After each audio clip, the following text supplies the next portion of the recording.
Bon. Suis-je un objet? Non. Un homme? Non. Je suis toujours vivante? Non. Je suis connue? Plutôt. Je suis une star? Plus aujourd'hui. Une artiste? Non. Une reine? Oui. Même plus. Une impératrice? Trop bien. Joséphine de Beauharnais? Non, une plus grande impératrice quand même. Hein. Si. Non. Je suis quand même plus originale que ça. Marie-Thérèse d'Autriche? Non, mais on est dans le même style. Une grosse dame? Mais non, une grande impératrice qui a régné longtemps, qui a marqué son temps. Ah, je sais, j'ai trouvé.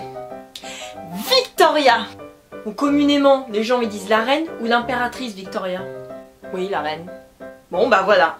Franchement, il est pourri ton personnage, je trouve pas. C'est pas parce qu'il est pourri, c'est que t'as pas posé assez de questions. Mais franchement, j'en sais rien. Bon, je vais t'aider. Elle a régné sur un très grand pays, où il fait très froid, il y a une dictature, et puis une révolution. T'as même traité d'un personnage qui en venait. Mais il n'y a jamais eu de dictature en France. Enfin, pas pour l'instant en tout cas. Mais bordel, je peux pas t'aider plus. Bon, c'est une grande impératrice qui agit dans les arts et les lettres, qui a régné seule.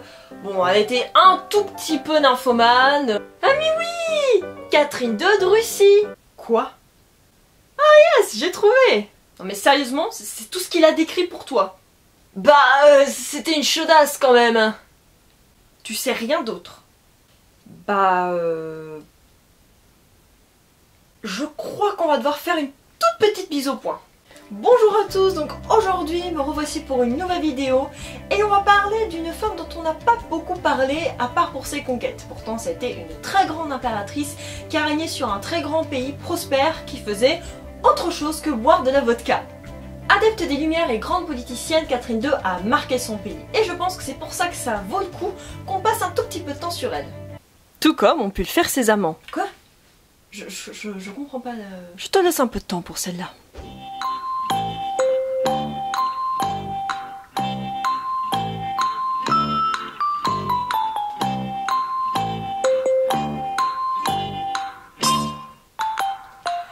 Ah ok. C'est dégueulasse.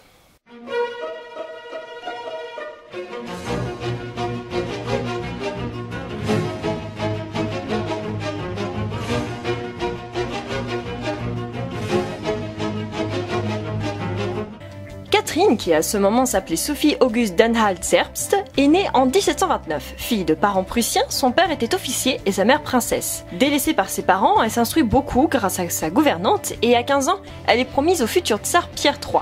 Elle épouse le 21 août 1745 à Saint-Pétersbourg et convertie à la religion orthodoxe, elle prend le nom de Catherine. Alors pour résumer, Pierre III est admiratif de la Prusse et de son roi Frédéric II. Bah super! Joue parallèlement au petit soldat. Oh bah il a gardé son âme d'enfant! Et brutalise Catherine. Oh. Donc le mariage tourne un peu au drame, et Catherine fait face à un Pierre dérangé mentalement, buvant et vivant entièrement dans sa folie. Le 5 janvier 1762, il accède malgré tout au trône, et là, il fait un peu ce qu'il veut. Il veut faire emprisonner Catherine et mettre sa maîtresse à sa place. Il avait quand même une maîtresse. Je ne comprendrai jamais certaines femmes. Impopulaire, il continue à accumuler les mauvais choix et sa garde qu'il aime tant finit par se mettre du côté de Catherine qui veut prendre le pouvoir. En juin 1762, après avoir abdiqué et s'être fait emprisonner, Pierre III est retrouvé mort, assassiné sans grand étonnement par Catherine et ses complices, mais officiellement victime de coliques hémorroïdales. Entre les deux morts, je sais pas laquelle sera la pire, hein? Catherine II est sacrée impératrice le 22 septembre de la même année et découvre l'état économique absolument catastrophique que Pierre III a laissé derrière lui. Pour y remédier, Catherine va miser sur le renouvellement des cultures, en proposant des nouvelles et en y intégrant des machines et des techniques pour améliorer les techniques d'élevage de bétail. Elle développe également les ressources minières, crée des usines pour attirer les étrangers, et ce dans tous les domaines, et ces usines dépasseront le nombre de 3000 à la fin de son règne. Et enfin, elle a bâti des navires de guerre. Pour maintenir la situation, elle exporte des matières premières en dehors du pays, vers l'Asie, en échange de coton, de tabac, de soie, d'argent et de thé. Et c'est pas fini! Comme Catherine a du fric, elle va beaucoup bâtir, notamment un Saint-Pétersbourg qui va se transformer grâce aux architectes français et italiens adoptés par l'impératrice.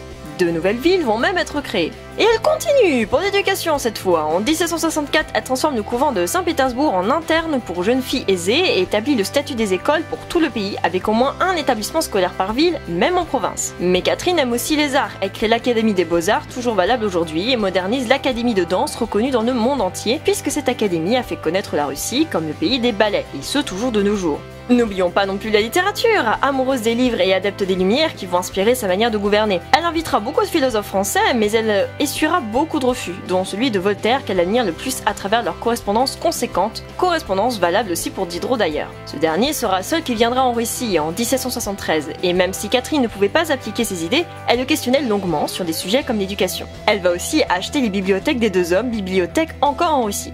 Donc Catherine savait auprès de qui elle aurait de bons conseils pour bien gouverner. C'est qu'elle était quand même vachement visionnaire, la Catherine. Mais il y a aussi la santé. Constatant que le domaine de la santé publique n'est pas génial, elle propose des cours d'anatomie et les élèves vont pouvoir étudier des corps nus. En 1763, un collège de médecine est fondé pour former des spécialistes surtout face à la mort infantile importante. C'est dans ce collège que Thomas Dimsdale propose la vaccination de masse et en 1768, Catherine dit oui à cette idée et développe donc des hôpitaux. Ainsi, chaque province pourra disposer des moyens de santé conséquents, que ce soit en termes d'hôpital ou de médecins. Bref, on peut dire que... Catherine, elle gère de ouf. Bon, il y a quand même eu des couacs, surtout au niveau des paysans qui font une révolte entre 1773 et 74. Mais ça finit bien avec le nouveau code de 1785 qui met tout le monde d'accord, puisque les nobles conservent leurs terres, mais n'ont plus le droit d'abuser des paysans. Seul échec de Catherine, c'est de ne pas avoir pu interdire le servage. Mais n'oublions pas que Catherine est impératrice, alors bien sûr elle va étendre son territoire vers l'ouest, surtout à travers sa correspondance envers des souverains étrangers, comme Frédéric II de Prusse. Mais bon, ça va foirer pour de nombreuses raisons. Bon, passons à ce que vous attendez tous. Les amants. Alors oui, Catherine ne s'est jamais remariée officiellement après Pierre III. En même temps, vu le traumatisme, c'est pas étonnant. Et vu les parents qu'elle a eus, l'amour maternel n'est pas non plus son truc. Par contre, on doit le dire, Catherine aimait bien le sexe, et sa vie a été rythmée par de nombreuses relations. La première est celle avec Saltykov, jeune officier surnommé le Beau Serge, qui va d'ailleurs participer à la mort de Pierre III. Pendant l'abstinence du couple royal, Catherine va donc avoir cette relation qui donnera un enfant, le futur Paul Ier de Russie. Ce qui n'est pas rien.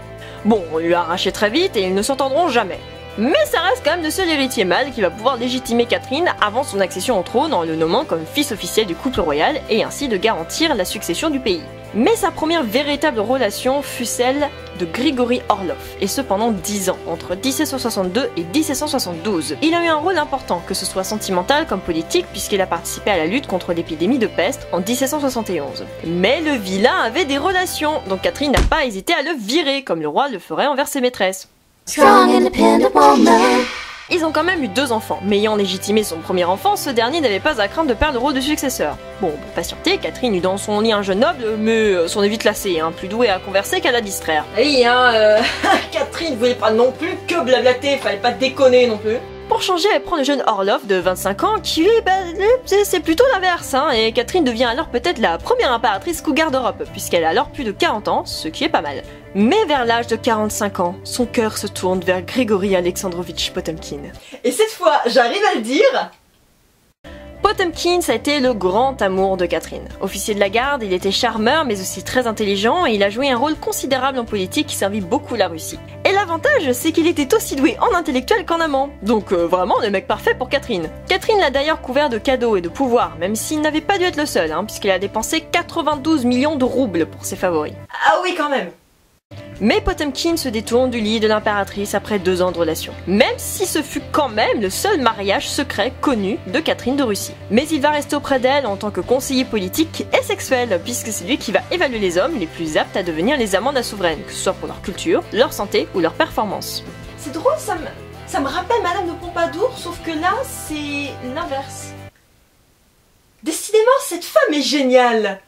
Bien sûr, tous ont eu des récompenses, de la reconnaissance, et Catherine fut très critiquée pour son attitude, et les historiens se demandent même si elle n'avait pas tenu une chambre des plaisirs, un peu ancêtre des sex shops, et même si elle n'avait pas eu des amantes. Mais encore une fois, ce sont des suppositions. Une longue liste d'amants s'ensuit donc, dont le dernier sera Platon Zubov, âgé de 20 ans, restant jusqu'au dernier souffle de l'impératrice, le 6 novembre 1796, à l'âge de 67 ans. Catherine de Russie. Peu de choses ont été faites à son sujet, à part sur sa vie sexuelle, Pourtant, ça a été sans nul doute une très grande impératrice qui a fait prospérer son pays de manière intelligente et elle a vraiment marqué la Russie, surtout dans les arts et les lettres. Adepte des Lumières, c'était une impératrice très visionnaire, même en termes d'amour. C'est bien la seule souveraine qui s'est comportée comme un souverain, qui a eu un bon nombre d'amants. Mais attention, ces amants n'ont jamais dépassé son statut d'impératrice, c'est toujours elle qui tenait les rênes du pouvoir. Et au final, son nombre d'amants n'a pas du tout dépassé le nombre de maîtresses qu'a pu avoir nos rois français. Femme indépendante, puissante, visionnaire et un tout petit peu révolutionnaire dans ses idées, Catherine II s'est vie impératrice. Et si on devait retenir une seule souveraine dans l'histoire, ce serait bien elle. Strong, independent woman.